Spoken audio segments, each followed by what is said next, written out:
John D. Rockefeller, the founder of the Standard Oil Company, soon became the world's first billionaire. William, his father, sold this product called snake oil. Selling this product, he was away from his family for lengthy times, which put his family in a financial crisis.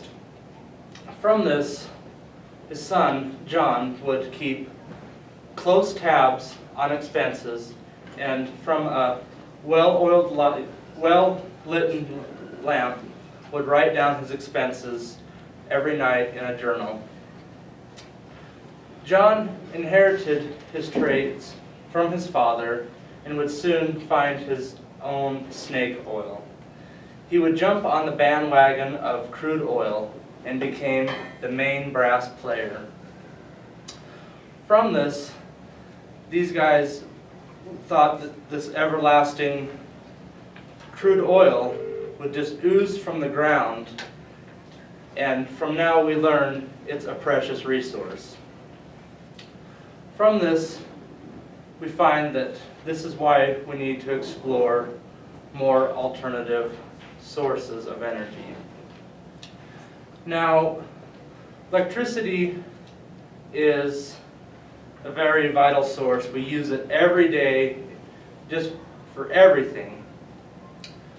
But what I would like to talk to you about today would be how we need to explore sources of energy for our transportation, because we can always have windmills powered by wind, but we don't have dinosaurs for fossil fuel.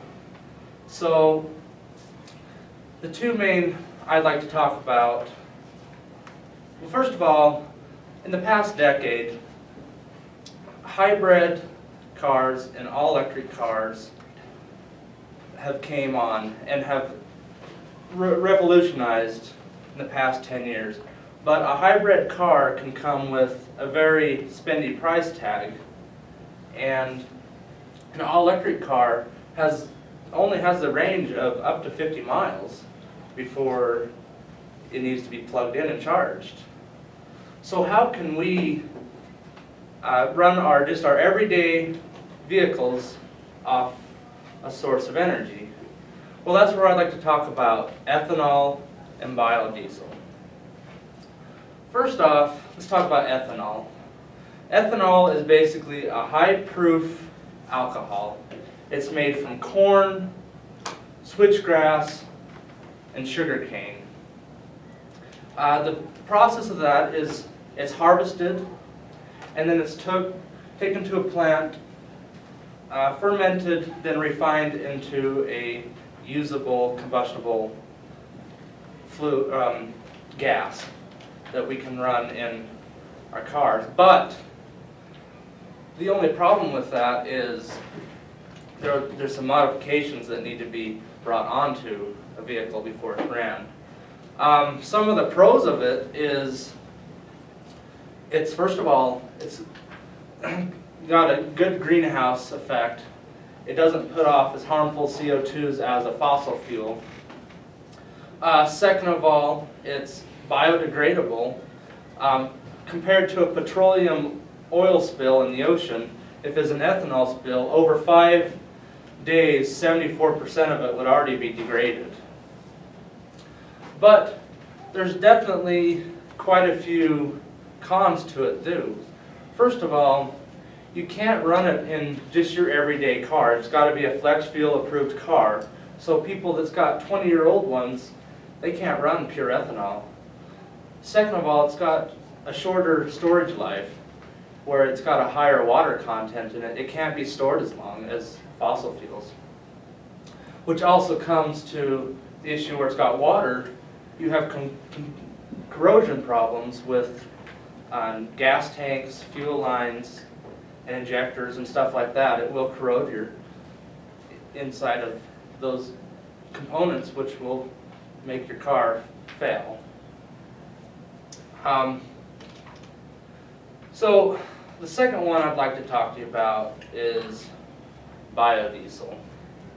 Now, when you think of diesel, you think of black smoke, stinky, bad gas mileage, but really a diesel is very efficient in the way it runs if it's treated right.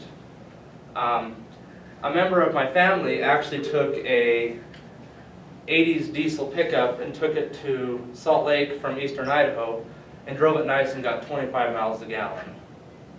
So right there shows that, and especially in the 80s, we're talking 30 years ago, so now with more advanced, we're getting, treated right can get 20s to 30s, even in cars now, up to 40s.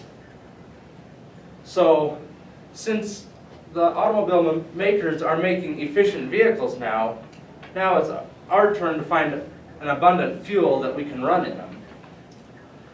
So biodiesel, close to ethanol, is made out of vegetable oil, refined down, animal fats, such things like that.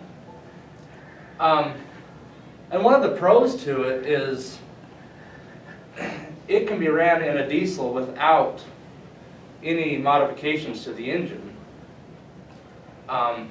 It too is also biodegradable,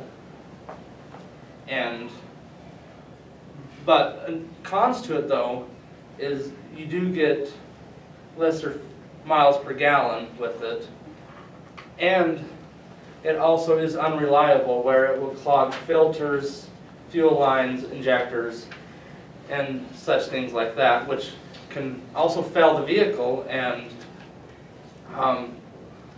leave you stranded. Another thing is it's more expensive. More expensive and not as easy to produce as regular diesel fuel. So what I'd like to conclude with is I like to think of it as a foundation on a house. If we build the foundation to the house now, which is ethanol and biodiesel, now we just need to expand. I'll leave you with that.